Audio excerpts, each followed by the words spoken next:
안녕하세요. 잼마책방입니다. 오늘 또 잼마책방에서 풍요와 행복의 에너지 많이 발견해 가시길 바랍니다. 오늘 소개해드릴 책은 부자의 그릇이라는 책입니다. 다산북스에서 출판되었고 지은이는 일본 최고의 경제금융교육 전문가인 이즈미 마사토라는 분입니다. 지은이가 실제로 사업에 실패해서 괴로워하던 시절에 실제 경험을 바탕으로 쓰여진 책입니다. 그럼 리뷰를 시작하겠습니다.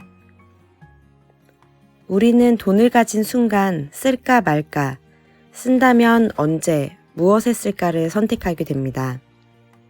하지만 대부분의 사람들은 그런 생각은 하지 않고 충동적으로 써버리고 맙니다. 지금 필요하니까 지금 써버리고 마는데요. 이렇게 사람들은 지금이라는 것에 얽매여서 더 싸게 살 수 있는 선택지를 스스로 포기해버리고 맙니다. 인간이 돈 때문에 저지르는 실수 중 90%는 잘못된 타이밍과 선택으로 일어난다고 하는데요. 대형 가전제품이나 텔레비전, 새로 지은 주택이나 새 자동차 등을 구매할 때 지금 사야 할 때라서 구매하는 것이 아니라 내가 단지 지금 사고 싶어서 사는 것일 뿐이라고 합니다. 지은이는 이 책에서 돈은 하나의 에너지라고 말하고 있습니다. 열을 내뿜고 있다고 하는데요. 그런데 사람들 각자에게 적합한 최적의 온도가 다르기 때문에 사람에게는 각자 자신이 다룰 수 있는 돈의 크기가 다르다고 합니다. 가령 중학생에게 용돈으로 10만 원을 주면 옷을 사거나 평소 갖고 싶었던 물건을 사면서 잘 쓰겠지만 갑자기 1억 원을 주게 되면 오히려 제대로 그 돈을 잘 쓰지 못할 겁니다. 돈을 잘 쓰도록 성장해 가는 것이 필요한데요. 이렇게 돈을 다루는 능력은 다루는 경험을 통해서만 키울 수 있다고 합니다. 그래서 처음에는 작게, 그리고 점점 크게 다루는 경험이 필요한 거지요. 그렇다고 해서 어른이 된다고 저절로 돈을 잘 다루게 되는 것은 아닙니다. 어른이 돼서 분별력이 생기는 것과 돈을 잘 다루는 건 별개라고 하는데요. 그래서 소위 파이낸셜 플래너라고 불리는 사람들 중에는 부자가 거의 없는 것이라고 합니다.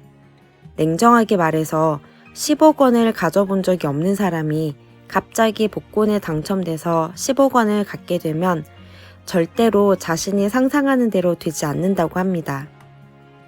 또한 이 책에서는 돈은 믿음으로부터 생기는 것이라고 합니다. 생각해보면 나에게 돈을 건넨 건 실생활과 관련된 회사나 고객, 부모님, 친구 등 그 중에 누군가였습니다. 이처럼 나에게 돈을 가져오는 건 반드시 자신이 아닌 다른 사람이라고 합니다. 남이 나를 어떻게 보는지가 나의 통장에 나타난다는 말입니다. 돈의 역사란 신용의 역사와 같다고 하는데요. 경제에 시간이라는 관념이 들어가고 이 시간을 약속이라는 형태로 성립시키면서 약속을 잘 지키는 사람은 더 큰 거래가 가능해졌다고 합니다. 이 말은 곧 신용이 생기면 돈이 생긴다는 뜻입니다. 부자들은 신용의 힘을 알고 있고 그래서 반드시 약속을 지키려고 하고 또 남의 믿음에 부응하려고 하는 거라고 합니다. 왜냐하면 돈은 남으로부터 오는 것이기 때문입니다. 그렇다면 부자가 두려워하는 것은 무엇일까요? 돈을 잃는 것이라고 생각할 수 있겠지만 사실 부자가 두려워하는 것은 돈이 늘지 않는 리스크라고 합니다. 부자들은 인생은 영원하지 않다는 것과 인생에서 행운이라는 건 손에 꼽힐 정도로만 온다는 것을 알고 있습니다. 따라서 한정된 기회를 자기의 것으로 만들려면 배트를 많이 휘둘러야 한다고 합니다. 헛스윙을 할 수도 있지만 성공하는 사람들은 배트를 많이 휘둘러야 볼을 맞출 수 있다는 것을 본능적으로 아는 사람들입니다. 배트를 휘두르면 경험이 되고 마침내 홈런을 치는 방법으로 익히면 행운을 얻으면서 홈런을 날린다고 합니다. 또한 도전이 늦어지면 실패를 만회할 기회가 적어진다고 합니다. 나이가 든 뒤에는 부자가 될 기회가 점점 줄어드는 것도 이러한 이유에서입니다. 사람들은 정말로 실패를 두려워해서 배틀을 휘두르지 못하는 걸까요? 사실 사람들이 정말로 두려워하는 것은 실패가 아니라 돈이라고 합니다. 이 돈에는 소유자가 존재하지 않습니다. 부자들은 돈을 소유할 수 없다는 걸 잘 알기 때문에 일정한 규칙에 따라 사용하고 있습니다. 이때 중요한 것은 가치와 가격의 개념에 대해 이해하는 것이 필요한데요. 부자들은 이 가치를 분별하는 눈이 있다고 합니다. 지금은 비록 낮아도 가치만 있으면 언젠가 가격은 상승하기 마련입니다. 가치를 분별하는 힘이란 상대방이나 물건을 신용할 수 있는지를 분별하는 힘을 의미합니다. 그렇다면 부자는 무엇을 보고 그 사람의 신용을 판단할까요?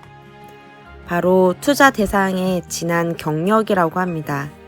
그 사람의 과거, 즉 어떻게 계획을 세워서 실행하고 결과를 내왔느냐가 더 중요한 거지요. 여기서 핵심은 설령 실패한 경험이 있어도 괜찮다는 겁니다. 스스로 곰곰이 잘 생각하고 실행하는 경험이 곧 신용이 된다는 것을 잊어서는 안 됩니다.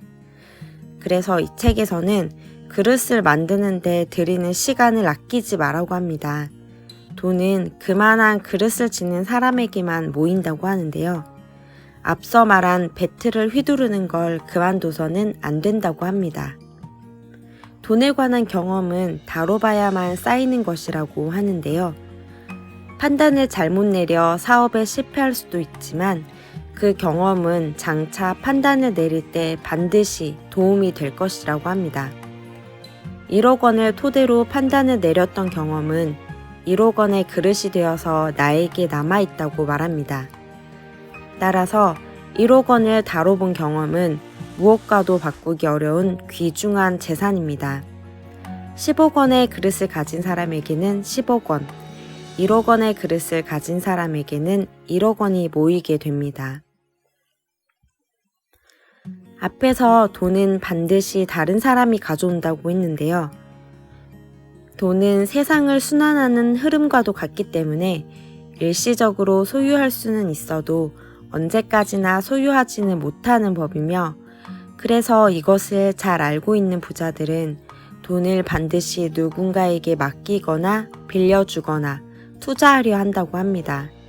그때 누구를 선택하느냐가 관건인데, 이때 부자들이 주변에 있는 중학생에 투자하거나 혹은 월급 300만 원에 만족하는 직장인에게 투자하지는 않겠지요. 만약 그랬다가는 서로 불행해질 것입니다. 그래서 부자들은 자신의 돈을 반드시 그 금액에 어울리는 그릇을 가진 사람에게 투자하는 거라고 합니다. 성공에 필요한 건 도전 정신과 경험이지 돈이 아니라는 것, 그리고 여러 가지를 경험할 수 있는 환경이 아주 중요하다고 합니다. 결국 이 책의 저자가 우리에게 전하려는 것은 바로 이것입니다.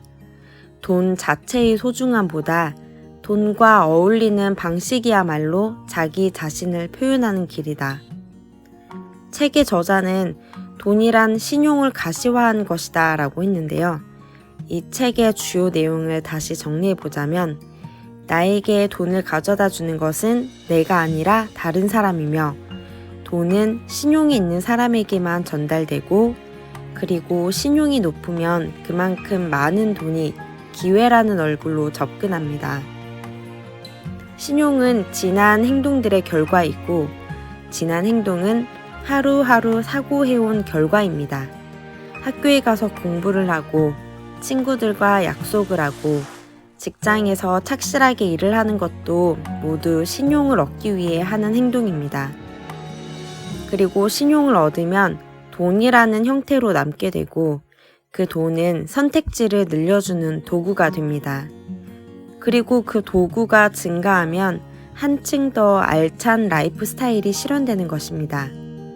돈에 대해 올바르게 행동하면 언젠가 반드시 성공할 것이라고 합니다. 자신의 그릇을 키우고 돈과 인생의 진정한 주인공이 될 수 있기를 바랍니다. 이상 잼마책방이었습니다. 오늘 리뷰해드린 책의 에너지 많이 받으시면서 편안한 하루 보내시길 바랍니다.